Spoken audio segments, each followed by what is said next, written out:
આજે આપણે બનાવશું મિક્સ ફ્લોર ઢેબરા, જેમાં મેં રાગી, બાજરી, જુવાર, મકાઈ અને જવના લોટ લીધેલા છે. બધા લોટ 500-500 ગ્રામ લઈને મિક્સ કરેલા છે. અને આ હેલ્ધી રેસીપી છે અને બનાવવામાં ખૂબ ઇઝી છે. એના માટે મેં અહીંયા મેથી પોણો કપ લીધેલી છે, એટલે પોણી વાટકો લીધેલો છે. અને પોણો વાટકો મેં અહીંયા ધાણા સમારેલા લીધેલા છે. અને આને આપણે છાશ લીધી છે. ત્યાર પછી આ બધા ઇન્ગ્રીડિયન્ટ્સ છે. એમાં આદુ, મરચાં અને લીધેલા છે, સ્વાદ પ્રમાણે નમક છે, તલી છે, અજમો છે, હિંગ છે, 2 ચમચી મોણ માટે તેલ છે, હળદર છે અને 2 ચમચી દળેલી સાકર લીધેલી છે મેં.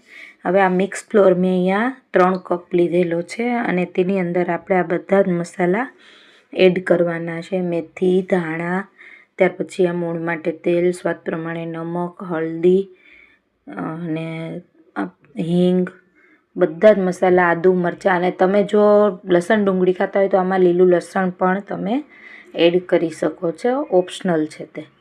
અને મેં અહીંયા લસણ ડુંગળી વગર બનાવેલા છે. અને આ રીતે બધા જ મસાલા એડ કરીને આપણે એને હાથની મદદથી સરસ મિક્સ કરી લેવાના છે. બધા જ મસાલા આની અંદર.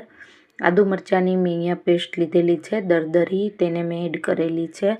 આમાં મેં લાલ મરચાંનો યુઝ નથી કરેલો, આદુ મરચાં અને એટલે મેં મરચાં લીધેલા છે તીખા. તમારા ઘરમાં જેવું તીખું ખવાતું હોય તે પ્રમાણે તમે મરચાં લઈ શકો છો, તીખા કે મીડિયમ. હવે આ રીતે તમારે બધા જ મસાલાને સરસ મિક્સ કરી દેવાના છે ફ્લોરમાં. અને ત્યાર પછી આપણે આને લોટ જે બાંધવાનો છે તે છાશની મદદથી બાંધવાનો છે. છાશથી આ આપણા ઢેબરા એકદમ સરસ ટેસ્ટી બને છે અને સોફ્ટ પણ અંદરથી સરસ બને છે. પાણી નથી લેવાનું, આપણે છાશથી લોટ બાંધવાનો છે. તમે અંદર દહીં એડ કરો તો પાણીથી તમારે લોટ બાંધો, પણ મેં અહીંયા છાશનો યુઝ કરેલો છે. અને આપણે જેવો રોટલાનો લોટ કરીએ છીએ, પરોઠા જેવો, એવો આપણે લોટ બાંધવાનો છે. અને આ રીતે તમારે બનાવી લેવાનું છે આ મિક્સ ફ્લોર ઢેબરું. અને જો આ રીતે તમને ના ફાવતું હોય તો મેં અહીંયા બીજી ટ્રીક પણ આપેલી છે. એનાથી તો તમને 100% જેને નહીં આવડતા હોય રોટલા, એ પણ આ ઢેબરા બનાવી શકશે મિક્સ ફ્લોરના. તેના માટે મેં અહીંયા આ રીતે બનાવેલા છે, આપણે જે રીતે રોટલાને ટીપીને જે રીતે બનાવીએ એ રીતે. અને આ રીતે ના ભાવે એનું હું તમને હમણાં બતાવું છું, એ રીતથી તમારે ઢેબરા બનાવી શકો છો. અહીંયા મેં એક પ્લાસ્ટિકની બેગ લીધેલી છે, પ્લાસ્ટિકની થેલી.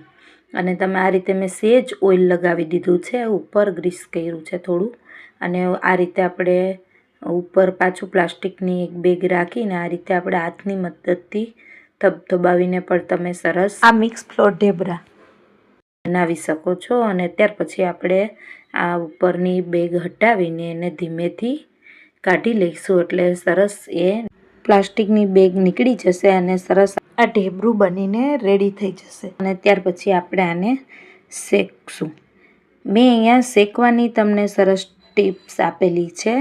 તમે એ રીતે એમાં શેકશો એટલે આનો સ્વાદ અનેક ગણો આવે છે. બહુ જ સરસ આ ઢેબરા બનીને રેડી થાય છે મિક્સ ફ્લોરના.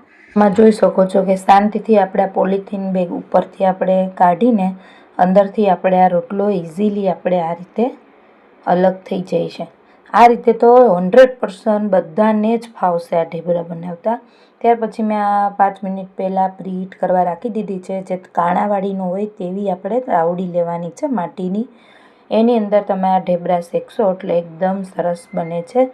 અને આ રીતે થોડા ગોલ્ડન બ્રાઉન થાય એટલે બંને બાજુ આપણે કાઢી લેવાના છે, નીકાળી લેવાના છે. અને પછી એની ઉપર આપણે થોડું આમાં ઓઇલે ઓછું યુઝ થાય છે, ઓછા તેલમાં સરસ આપણા ઢેબરા બનીને આવા ગોલ્ડન બ્રાઉન આપણે શેકી લેવાના છે. પછી બેઉ બાજુ પહેલાં એમનામ જ ગોલ્ડન બ્રાઉન કરવાનું છે, પછી આપણે થોડું ઓઇલ લગાવીને બંને બાજુ શેકી લેવાના છે. આ આપણા સરસ મિક્સ ફ્લોરના ઢેબરાનો આ તાવડીમાં તમે ઢેબરા શેકશો એટલે તમારો આનો ટેસ્ટ બહુ જ સરસ આવે છે આપણે લોઢી કરતાં. એટલે તમે એકવાર આ તાવડીમાં જરૂરથી ટ્રાય કરજો. આ રીતે જ આપણે બંને બાજુ શેકી લેવાના છે.